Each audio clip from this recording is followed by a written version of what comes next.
ایک نیک بخت خاتون کا سبق آموز قصہ۔ میں ایک جاننے والے کے گھر گیا تو وہاں ایک بڑا سبق آموز قصہ رونما ہوا جو آپ کے گوش گزار کرنا چاہتا ہوں۔ میں ان کے ڈرائنگ روم میں جا کر بیٹھا تو کچن ڈرائنگ روم کے ساتھ اٹیچ تھا، جس کی وجہ سے کچن میں ہونے والی گفتگو کو تھوڑا غور کرنے سے سنا جا سکتا تھا۔ دو خواتین گفتگو کر رہی تھیں جس سے مجھے اندازہ ہوا کہ یہ دونوں اس گھر کی دلہنیں ہیں۔ ان دونوں کی گفتگو نے مجھے ایک بہت بڑا سبق سکھایا۔ ایک خاتون دوسری سے کہہ رہی تھی کہ تم پر کتنا ظلم ہوتا ہے، سارا دن تم سے گھر کے کام کرواتے رہتے ہیں، ہر کوئی تمہیں نوکر کی طرح سمجھتا ہے، شاید اس لیے کہ تم مڈل کلاس فیملی سے تعلق رکھتی ہو، اور مجھے دیکھو گھر میں سارا دن رانیوں کی طرح راج کرتی ہوں۔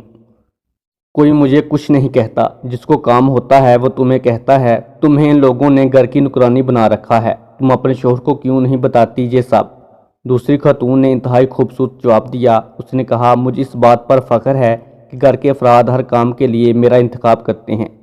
کیونکہ مجھے ان کے کام کرنے سے خوشی محسوس ہوتی ہے، اور جب اس گھر کے کاموں کو اپنا سمجھ کر کرتی ہوں تو مجھے تھکن محسوس نہیں ہوتی،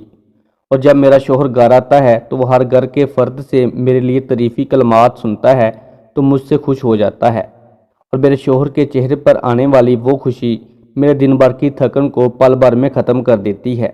اور پھر میں اللہ کا شکر ادا کرتی ہوں کہ میں اپنے شوہر کی نافرمانی اور ناراضگی سے محفوظ ہوں۔ اور باقی رہی مڈل کلاس کی بات، تو اللہ کے نزدیک ان کلاسز کی کوئی اہمیت نہیں،